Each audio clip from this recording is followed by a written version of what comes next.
I've been steadily losing most of my hearing from a very young age.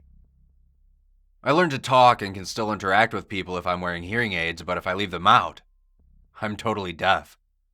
Can't hear a thing. Nada. Zilch. I used to have a roommate who would practice playing the tuba while I slept only 10 feet away. This does suck sometimes because I can't properly enjoy music. Radio is just white noise to me.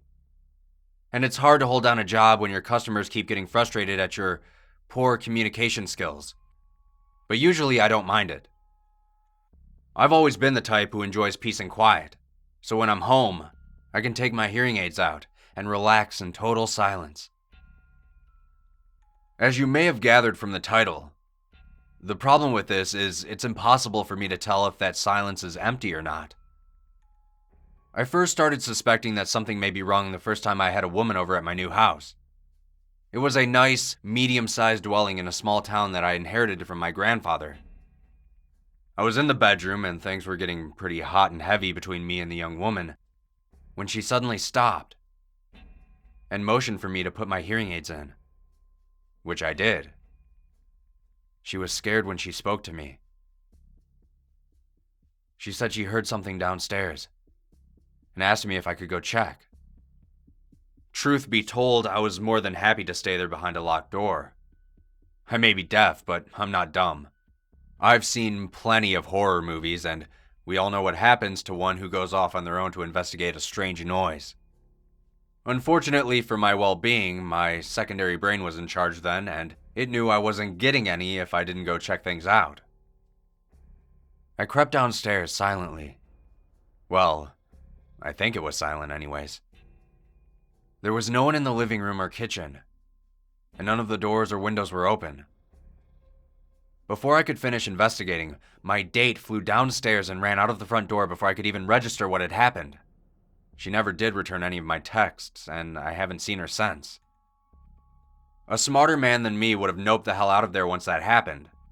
But I rationalized it away, and after a few weeks, I had all but forgotten about that incident.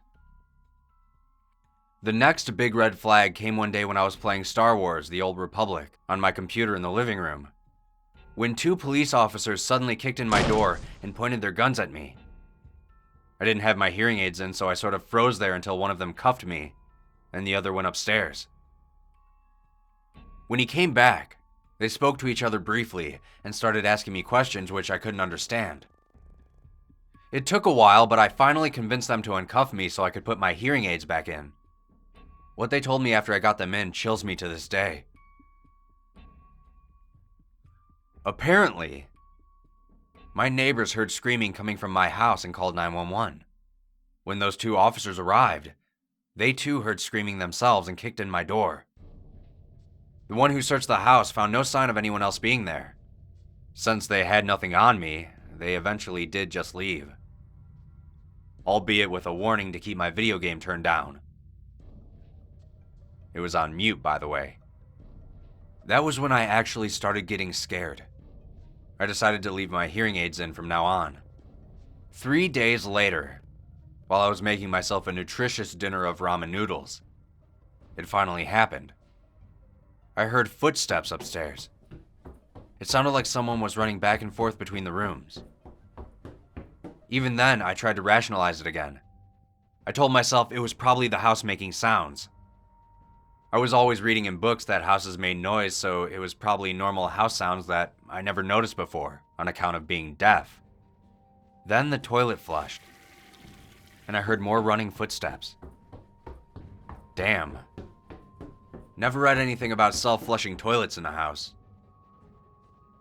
I retrieved a kitchen knife and went upstairs as quietly as possible. Yes, my dumbass probably should have called the police, but what if they didn't find anything like last time? I checked the bathroom first, and it was mercifully empty. Then the guest bedroom, which was also empty, but something caught my eye.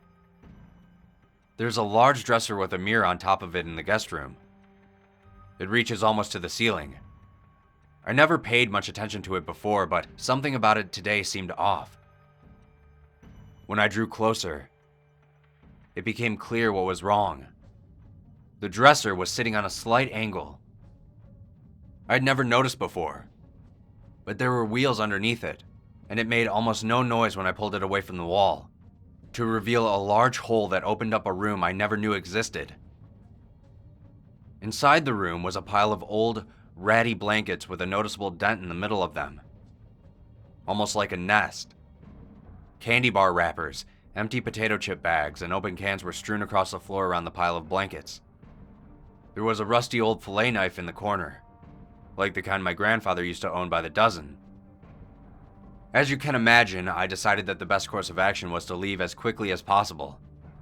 I left the guest room and headed towards my bedroom, but I stopped in the hallway before I could get to it. The door was slightly ajar, and I could see a shadow moving around in there. I slowly walked to the stairs, and when I took the first step, I somehow managed to place my foot directly on the loudest creaky spot on the whole staircase. The noise was loud, even to me, and as soon as it was over, new sounds followed. Horrible, piercing screaming and footsteps rushing towards me from behind. I leapt down the stairs in 2 bounds and was out the door seconds later. Luckily, the town was small enough that I was able to run all the way to the police station in only a matter of minutes. They never did find whoever was living in my guest room.